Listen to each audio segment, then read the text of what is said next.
It's funny how some videos do better than others. That video that I just posted literally on Monday has got 3,341 views already. It's just weird. I think you guys like the drama. I think that's what it is. You like to see something where something might be broken and it might get fixed, or I don't know, because that last video was a little bit kind of up and down, roller coaster of emotions. So yeah, it's now Tuesday. It's still not fixed, but the Grin Phaserunner is coming tomorrow. Yeah, it's really super quick shipping from Grin, and we actually do a thing with Grin on our website where if you order from us, it just basically gets shipped from there for the same price as what they charge. So you can actually help the channel, you know, to kind of pay for all these shenanigans. But basically, yeah, I've kind of started to piece things together on this. So I've got the psychoanalyst on here. The annoying thing with the psychoanalyst is it comes with this really goofy bracket, which kind of makes the psychoanalyst stick out at a weird angle, and you can never get it right, and it never goes in the right place. So what I've done is I've actually kind of stuck on the Bafang mount. You can see this round here. You won't be able to see that clearly, but basically, yeah, I've just screwed that on the side of it. I need to do something with the other side as well to give it a better, but it's actually quite stable. I mean, obviously if I fell off, I think it'd probably just snap, but you know, that is going to be the setup. I know it looks a bit goofy, but you know, it's all right. It's going to be fine. And then we've got obviously the Garmin on here, which is going to handle everything. The good thing about this, of course, is all the data will actually be coming from the controller, which is going to go, I mentioned before, is going to go down here. So I thought I'd start this little video. Yeah, just start the process, and then you can see exactly what I'm going to do and how I'm going to rig this up, and then all the testing and all that kind of stuff. So yeah, I mean, the only thing I've really got to do, I'm going to use this thumb throttle. Remember in the last video I went back to the domino throttle. You know, on this bike I actually prefer thumb throttle. I have trouble with the sort of twist grip, and you know, while stabilising the bike. So if I do like a jump or something, I have trouble hanging on to the handlebars and maintaining. I don't know, I just find thumb throttles easier, and this thumb throttle is actually quite nice. This is the original Bafang one that comes with the VAPOUR kit and everything else. This one actually fits quite nicely in with the Shimano Dior gear set, I think it is, and you can actually activate the lever easily. There's a certain position you can get this in where these levers still activate, so you can actually be on the handlebars and operate the gears as well, which is, you know, a must really. If you use the other throttles, it's hard to get this in the right place. It is a bit of a nightmare. So this is going to work nicely. It'll be a bit like it was before. It's a bit springy, this throttle, but it's all right. Anyway, what I need to do is make a little lead to go from this plug to the psychoanalyst. Now the psychoanalyst has, I've actually cut the plugs off. Normally it has all these wires and plugs hanging out of it. And I've cut some of them off, cut them back anyway, so that you don't end up with this massive cables. That was the other problem with it. So I've kind of taken it back to the wires there, and there's a little color coded thing on, I don't know, if you just Google psychoanalyst connectors and stuff, it comes up. It just shows you what colors go where. So on here I'm going to have throttle and the temperature sensor, which is going to be wired up to the motor, as I was doing in the last video. So that's what I'm going to do now, and just get this kind of half ready, so when tomorrow comes I can just kind of, you know, try and get the motor kind of calibrated and everything. I was having trouble finding another one of these high-go connectors, so I'm just going to have to borrow one. You know, borrow one, guys. We all do it. Borrow one off of here, and then basically never give it back. And then when the time comes where you actually need it again, you're going to be like, oh shh. Right, so here's the connector separated from its rest of its family. So normally you have a red and a black, and then like a signal wire, which is pretty self-explanatory there. And on the psychoanalyst, they've actually nicely colour-coded the wires as well. So red and black is obviously going to go to red and black. And the blue one, I need to double check if that actually goes to blue or one of the others, because you know, there's lots of other different inputs on here as well, like the temperature. There's an aux sensor as well, and all of that. So I just need to double check that. Yeah, so if you look on here, just type in psychoanalyst connectors, as typed in, the first thing that comes up on Google is this, and you can see here throttle input is actually showing 5V red, ground black, and then throttle is actually green. So on here it's blue, and on the other end it's green. Now the other thing to remember as well is I want to be using a thermistor input as well for the motor temperature sensor. So I'm going to have to make sure I also connect the ground to the thermistor on the motor, or the cable that goes to it at least as well. So you're sharing that black connector across that and the throttle input. So if you're doing this sort of thing, before you go and kind of just heat shrink everything up and solder it up nicely, and then go, I need to access the black as well for that thermistor. So they share a lot of the same things. So the auxiliary shares one of the 5 volt and the ground as well. So if you're going to make a proper harness up, you're going to need to get clever and kind of, you know, make sure you've got multiple wires going to, you know, the ground and the 5 volt rail. So I found another bit of wire for the temperature sensor. It's this one on the left hand side. It's a little bit thick, but it kind of goes with the rest of the other wires. Otherwise I'm going to end up with something that just looks completely weird hanging off the front of the bike. You see what I've done here? I've just shared the ground connector across these two. So that one will go to the temperature sensor main kind of connection, and then obviously the red is going for the throttle, and then this one's going to go to the green. So that's kind of how I've done it. Right now I've stuck a bit of heat shrink over the red, so I can just basically just connect it to that red there, and then that'll be insulated with some fatter heat shrink, so it all kind of looks nice. So blue to green done, the throttle wire, and then yellow is the temperature sensor there. So there we go, quite a neat job. I need to just put the heat shrink over the top of the whole of this, and then that'll be it. Hopefully that's right, and then otherwise I won't have to, you know, take it all apart again. So this is the fatter heat shrink. It's going to go over the whole thing. So you see what I've done? I've just put a layer there just to hold that in place, and then I'm going to put a big bit over the top of the whole lot, just in case that ground, I'm just worried that if that ground kind of works loose, it might touch one of the other wires and then could end up activating your throttle or something, sending you out the road with your balls on fire. So there you go then, cycle analyst with my throttle input on it and my wire for the temperature sensor, which is quite long, so it can go through the frame and go into the motor compartment, connect into it like that. So it's back on the bike. There's the throttle connector, so that's going to plug into there. I've already found that I've got another hole here which I can use to route the temperature wire. That'll go into this hole quite nicely. I'm not sure how I'm going to get this into this hole here with the brake wire. It might go at a push. I don't know. Right, it's the next day, guys. Look what's arrived. Look at this. This is probably the smallest controller, bit of focus, the smallest controller you're ever going to see for the amount of power it puts out anyway. Ridiculous, isn't it? So you can see on the back you've got power connector, which is convenient in an XT60, which will just plug straight into my battery, and then you've got this, I can't remember what they call these, but it's basically the same sort of thing, but the 3-way version, and then you've got connections for cycle analyst, throttle connector and motor halls, which obviously we won't be using, and then you've got that little communication socket there with a little bung in it at the moment, and that plugs into this lead here, which goes into the computer, and you can basically configure it. Max 96 amps, 24 to 72 volts. Crazy. So I'm now going to attempt to program the smallest e-bike controller with the smallest laptop in the world.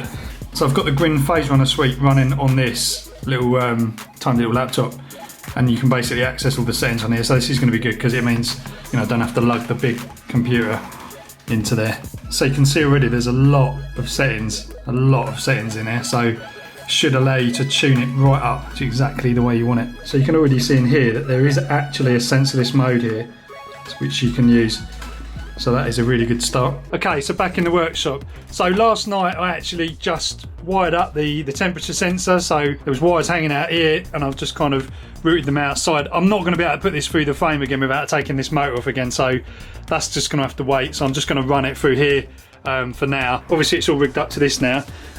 So we've got the cycle analyst plug, we've got the power plug, we've got phase connector. So this is the lead that you get with the Phaserunner. It's just this 3 terminal for the phase wires of the motor. That's for the hall sensors of the motor. Obviously they're not connected. That goes in there and it's just joined into the phase connectors of the motor. I'm going to probably do a more kind of permanent job on this anyway, but yeah, it's all kind of in there. So it's all ready to connect basically now. So what I'm thinking about positioning this, I don't know, there's a really convenient place to put this in there. It's tiny, but I'm just not sure at this stage with the wires and everything. I might have to play around, but for now I think you're actually supposed to put this in good airflow if you do want maximum power out of it. So maybe it would be good somewhere like that. It will get the splash from the water though. I don't know, I'll have to work this out, but you can put a heat sink on the bottom of this, so you can actually, you know, get more power out of it if you actually put a heat sink on that. which is probably going to be worth doing.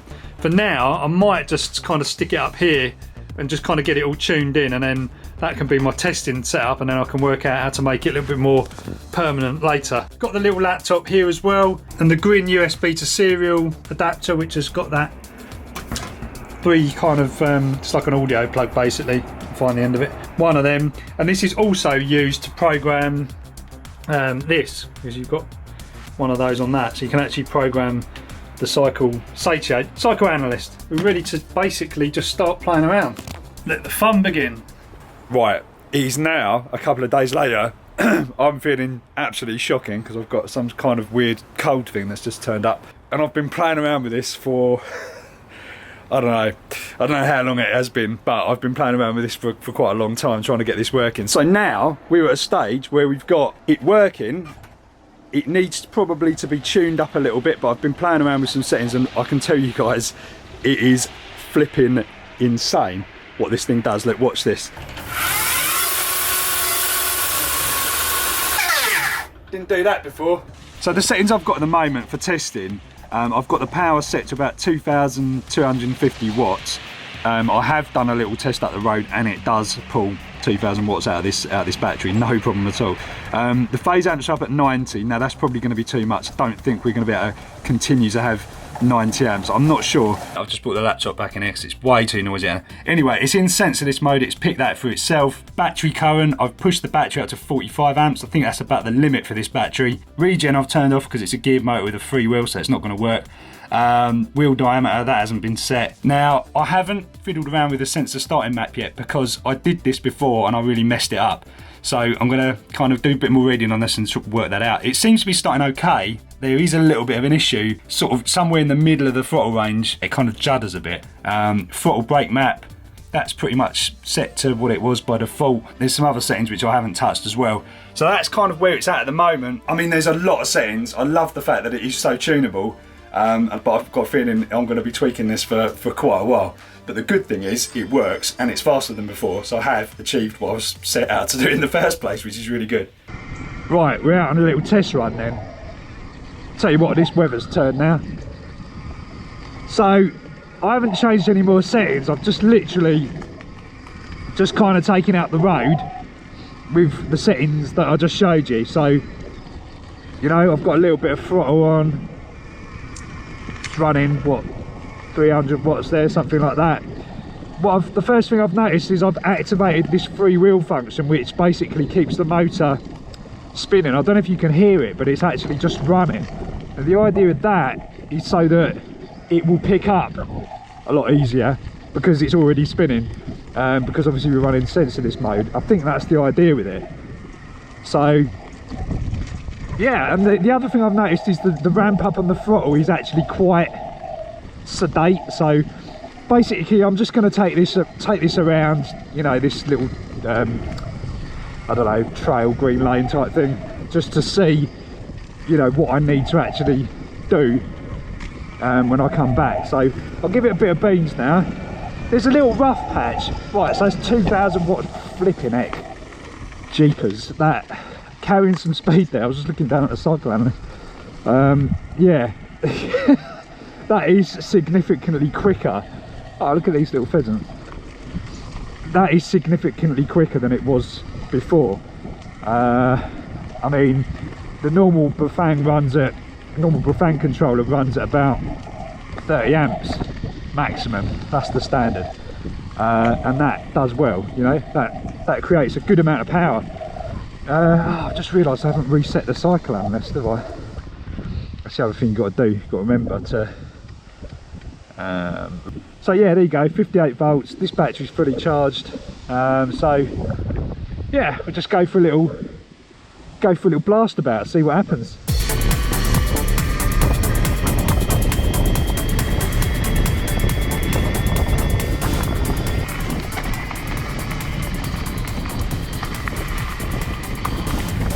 That's crazy. We'll actually do like 30 mile an hour in pretty much any gear because of that field weakening. That's madness. So you can actually leave it in, what gear is that? More teeth the better, basically. You can leave it in that. You could pull away like super quick and actually still get the top speed, because the field weakening is actually making the RPM go higher.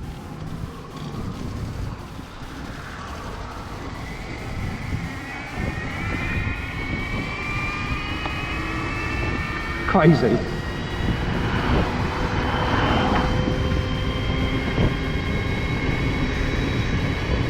Is it going to make the motor heat up more? Probably.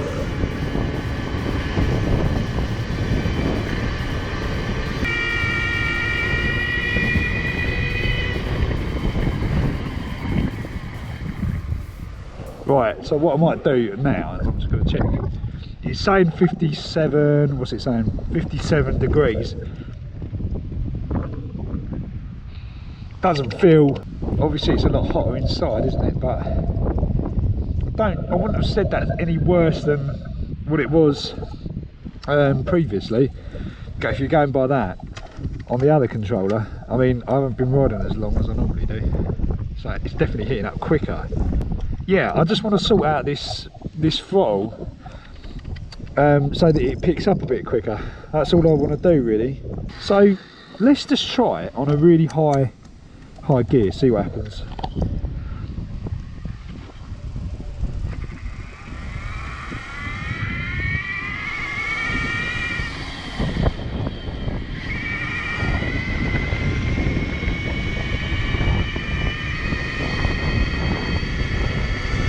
It's so funny, you can actually have it in like a, oh, I've said this before, but it's doing the same speed. The motor's just higher RPM. Madness, any gear, it doesn't matter what gear you're in.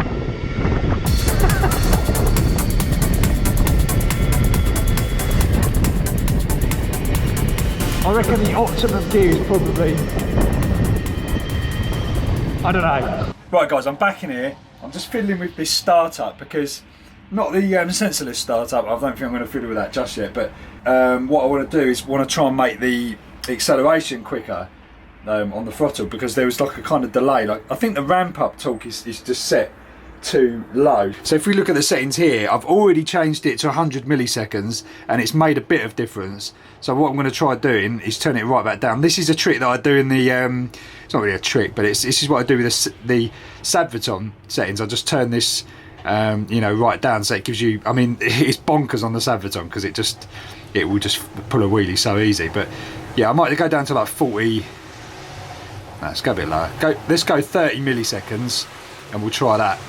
Now what I'm doing each time is I'm saving my settings in a new file each time, so I've got like an incremental way of going backwards if things go wrong. You shouldn't really have to do that, but that is just kind of how it is. Right, I've got the helmet on, guys, so I will sound weird, but this is what I'm talking about. See, this is the gear that I've actually been running in to doing these tests. And this gear will still reach like nearly 30 mile an hour because you've got the field weakening, which just increases the RPM, even though the battery voltage is, you know, not particularly high, 60 volt battery. Normally you'd have to go to like 72 volts to get a high RPM, but I mean, it's just crazy. So you could actually kind of maybe live in this gear. What I'm thinking as well is maybe if you reduce the size of this thing, because somebody actually said that the Spider for the Yamaha motors, which can run a lot smaller chainring at the front, is actually compatible with the Bafang, so you can actually just bolt that straight on. So if you, in theory, if you run a smaller one and then, you know, go to a different size cog on here, you can actually get even more torque, I reckon. Right, let's see if this has made any difference. Oh, bloody hell. Yeah, I think it might have done. My battery needs charging as well, so it might not completely. Yeah, it'll definitely pull a wheelie now. I might go lower. I'm going to go lower still.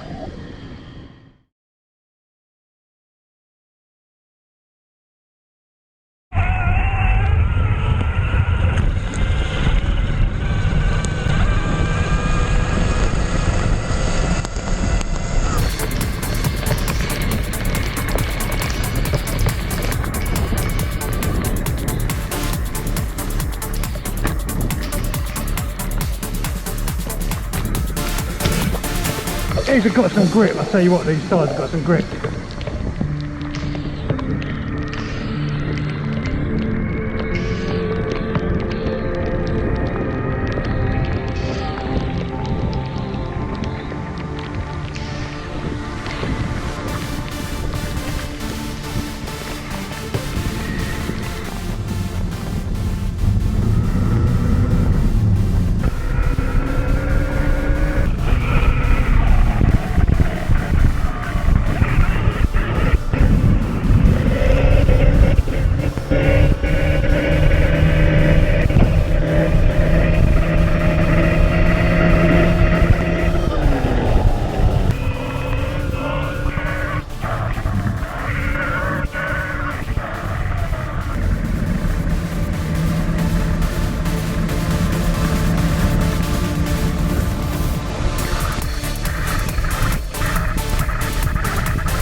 pretty fast, isn't it? I reckon I can make it faster still.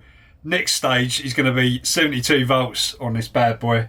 Anyway guys, hope you've enjoyed the video. I'm still not feeling much better at all. I seem to have like a second wind of this man flu type thing going on, but I just wanted to show you, I've actually put a rear mudguard on here, which should hopefully help that rear camera situation because it was getting a little bit covered. But overall, I'm really happy with this setup at the moment. I haven't moved the Phaserunner, I've left it there for now. Anyway guys, I hope you've enjoyed this one. I've learnt a lot on this escapade, trying to get this controller working. I haven't set up pedal assist or anything like that on here. I'm just using the throttle mainly, but if you want a good way of kind of enhancing the power motorcycle style of any mid-drive, then this has got to be the way to go. So there's a lot to think about. There's a lot more other things to think about, like chain line and the rear gears and the sprocket, and you know, all of this kind of stuff, like wearable components, seeing how they hold up over time.